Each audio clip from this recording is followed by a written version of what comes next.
전형적인 스페이사이드 스타일이라고 생각이 되네요. 하이볼 패키지에 들어있는 잔을 사용할 건데요. 그럼 한번 마셔보도록 하겠습니다.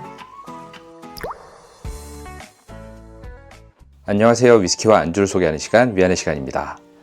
오늘은 제가 과거에 한번 리뷰한 적이 있었던 이 스페이번 10년 숙성 제품과 오늘 처음 마셔보는 이 스페이번의 브라단 오락 제품을 한번 비교해서 마셔보면서 이 브라단 오락은 과연 어떤 특징을 갖고 있는지 살펴보도록 하겠습니다. 이 제품 같은 경우는 제가 구매한 건 아니고요. 이 스페이번을 수입하는 메타베브에서 이렇게 편지와 함께 선물로 제공해 주셨습니다. 단순 선물이기 때문에 영상을 제작할 필요는 없다고 말씀하셨지만 그래도 이 브라단 오락은 제가 처음 마셔봐서 이 제품도 여러분들께 한번 소개시켜드리면 좋을 것 같아서 이렇게 영상을 준비했고, 이 스페이번 10년 숙성 같은 경우는 제가 몇 년 전에 리뷰를 했었고 조회수도 한 13,000 정도 나왔던 것 같은데 아마도 이번 영상보다는 그때 그 영상이 조금 더 제품에 대해서 자세하게 소개를 하고 있을 것 같아서 이 10년 숙성 제품은 과거 영상을 참고하셔도 괜찮을 것 같습니다. 먼저 이 스페이번 증류소에 대해서 짧게 소개를 드리자면, 이 창립자인 존 홉킨스는 스페이번 창립 당시에 뮬섬에 위치한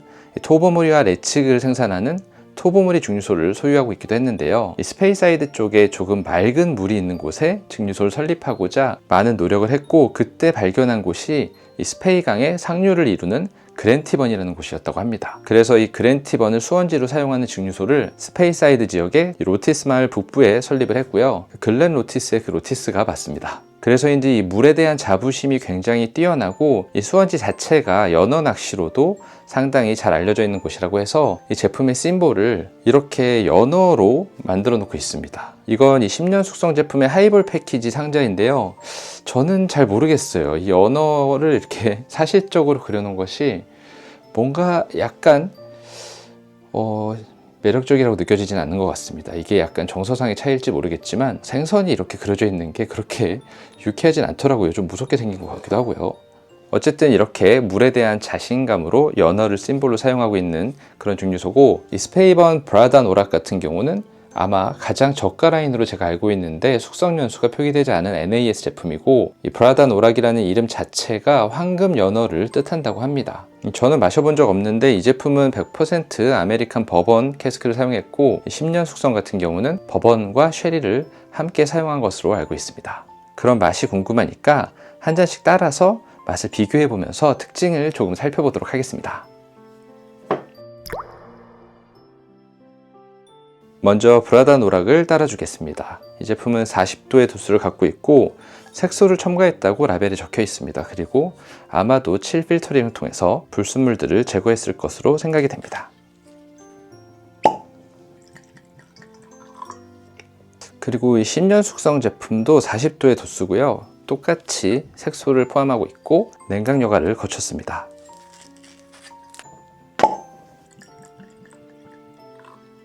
이렇게 한 잔씩 따라줬는데요. 먼저 컬러의 비교는 큰 의미가 없겠죠. 색소가 타져 있기 때문에 원본 컬러라고 볼 수는 없겠지만 제가 볼 때는 그렇게 진하진 않습니다. 약간 갈색빛이 도는 황금빛이라고 생각하는데 색소를 그렇게 뭔가 색을 왜곡시키기 위해서 첨가했다기보다는 좀 균일한 퀄리티를 유지하기 위해서 탄 게 아닌가 생각이 될 정도로 그렇게 엄청 진하게 만든 것 같지는 않습니다. 그럼 브라단 오락 제품부터 향을 한번 맡아보도록 하겠습니다.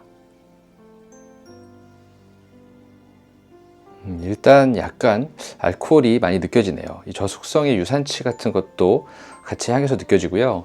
이 전반적인 캐릭터는 달달한 약간 설탕과 꿀 같은 그런 캐릭터인데 레이어가 다양하다거나 풍부하다는 생각은 좀 들지 않고요. 약간 단순하면서 달콤한 그런 캐릭터라고 생각이 됩니다. 그럼 맛을 한번 볼게요. 향에서는 좀 단순하다는 느낌이 있었는데 맛을 봤더니 향보다는 맛이 더 괜찮은 것 같고요. 이 카라멜 같은 달콤한 맛이 가장 직관적으로 느껴지는데 약간 풀네음 같은 그런 약간 화한 느낌도 같이 있어서 좀 재밌는 것 같습니다. 그리고 피니쉬는 굉장히 짧게 떨어지고요. 질감도 좀 가벼운 편이고 목 넘김도 좀 부드러운 편이라서 약간 어떻게 보면 심심할 수 있지만 편하게 마시기 괜찮은 그런 느낌이라고 생각이 됩니다. 다시 한번 마셔보겠습니다.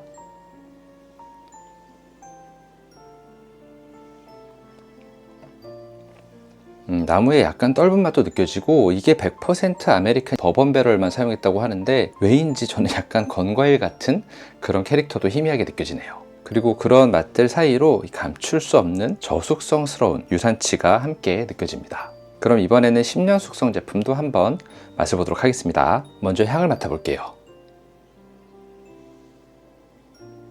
확실히 이 제품에서는 이 브라단 오락에서 느껴지지 않았던 그런 과일 느낌이 더 직관적으로 다가오네요. 그리고 동일하게 약간 시원한 느낌이 있고요.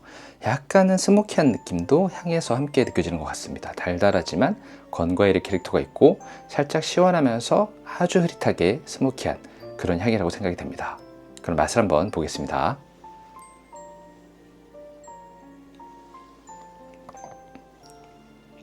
이 제품은 확실히 전형적인 스페이사이드 스타일이라고 생각이 되네요. 이 스페이사이드 중에서도 쉐리 캐스크를 고집하지 않는 증류소들, 버번과 쉐리 캐스크를 약간 섞어서 사용하면서 블렌딩을 통해서 부드러운 그런 맛을 추구하는 증류소들의 맛과 굉장히 닮아 있다는 생각이 들고요. 여러 가지 맛들이 오밀조밀하게 섞여 있는데 그 무엇 하나 자기 주장을 뚜렷하게 하지 않아서 굉장히 밸런스 있게 무난하게 마실 수 있는 것 같습니다. 이게 다른 말로 한다면 싱글 몰트지만 이 개성이 조금 부족하다라는 것으로 해석이 될 수도 있겠고요. 편하게 마실 데일리 위스키를 생각한다면 어느 하나 뾰족한 곳 없이 둥글둥글한, 그래서 뭐 어디에나 마시기 좋은 그런 제품이라고 생각할 수도 있을 것 같아요. 개인적으로 저는 이런 위스키들은 요새 잘 마시지 않는 것 같고요. 저처럼 조금 개성 있는 싱글 몰트의 그런 맛을 추구하는 분들은 약간 심심하다고 느끼실 수 있을 것 같고, 그런 분들보다는 약간 블렌디드를 마시다가 싱글 몰트가 좀 궁금하신 분들이나 이제 막 위스키에 입문하시는 분들이 드신다면 굉장히 무난하게 드실 수 있을 것 같습니다. 그리고 이 스페이번 10년 제품 같은 경우는 제가 기존 영상에서 하이볼을 만들었을 때 정말 괜찮았거든요. 그리고 가격 자체가 제가 알기로는 뭐 5만원, 할인할 때는 4만원대에도 판매가 되는 걸로 알고 있는데, 이 10년 숙성 싱글 몰트가 4, 5만원대라면 정말 이 가격 측면에서는 상당히 괜찮은 가성비 위스키라고 생각을 하고요. 하이볼 기주로 사용을 하더라도 괜찮지 않을까라는 생각이 들었고, 이 브라단 오락 같은 경우는 10년 숙성보다 조금 더 저렴한 걸로 알고 있는데, 이 제품은 제가 니트로 마셨을 때는 조금 심심한 느낌이어서 이 니트보다는 하이볼이 더 괜찮을 것 같다는 생각을 했고, 그래서 이 제품은 하이볼로 한번 만들어 가지고 맛을 한번 보도록 하겠습니다. 이 하이볼 잔은 스페이번 10년 숙성 제품 하이볼 패키지에 들어있는 잔을 사용할 건데요. 중국제인데 나름 나쁘지 않은 것 같습니다. 그리고 125년이 되었다는 역사를 적어놨네요. 스페이번 증류소가 역사가 굉장히 오래됐더라고요. 이 레몬즙도 조금 첨가해서 만들어 보도록 하겠습니다.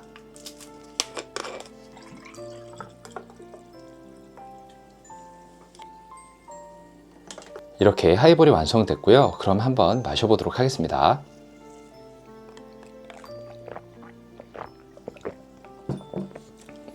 하이볼을 만들었더니 이 제품이 갖고 있는 그 카라멜 캐릭터, 그 단일 캐릭터만 남기고 나머지는 조금 흐릿해진 느낌이고요. 그래서 그런 달콤한 카라멜 맛 하이볼이라는 생각이 들고, 이게 사실 제 취향은 조금 아니긴 합니다. 저는 약간 피트가 들어간 스모키한 하이볼을 좋아하는데, 이 제품 같은 경우는 역시 위스키 입문자분들이나 위스키를 평소에 많이 즐기지 않은 분들, 그런 분들이 무난하면서 달고 부드러운 하이볼을 드시고 싶다면 괜찮을 것 같은 그런 캐릭터입니다. 다만 저 같은 경우는 한 1, 2만원 더 투자를 하더라도 스페이번 10년을 구매해서 니트로도 즐기고 하이볼로도 즐기는 그런 다양한 방법으로 마실 것 같습니다. 물론 이건 어디까지나 구매 가치를 어디에 두고 어느 정도로 소비하느냐에 따라 좀 다르겠지만, 위스키에 그렇게 큰 돈을 투자하고 싶지 않다라고 생각하시는 분들은 브라단 오락만으로도 충분할 것 같습니다. 그리고 이렇게 제품을 메타베브에서 제공해 주신 김에 한 말씀 드리자면, 이 제품의 전반적인 맛은 약간 이런 느낌이거든요. 시원하면서 달콤하고 부드러운 느낌인데,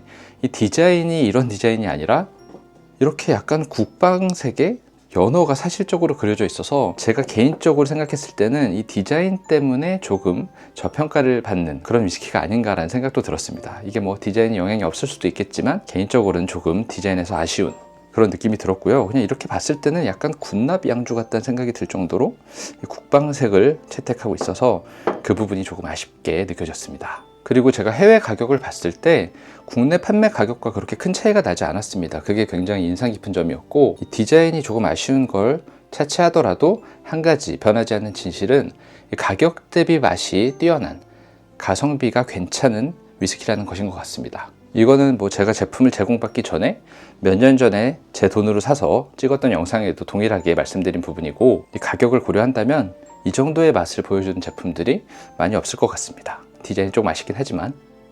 그럼 오늘 스페이번 브라다 노락과 10년 숙성에 대한 시음 리뷰는 여기서 마치겠고요. 평소에 이 제품이 궁금하셨던 분들에게 이 영상이 조금이나마 도움이 되었으면 좋겠습니다. 그럼 다들 오늘도 즐거운 위스키 생활 하세요.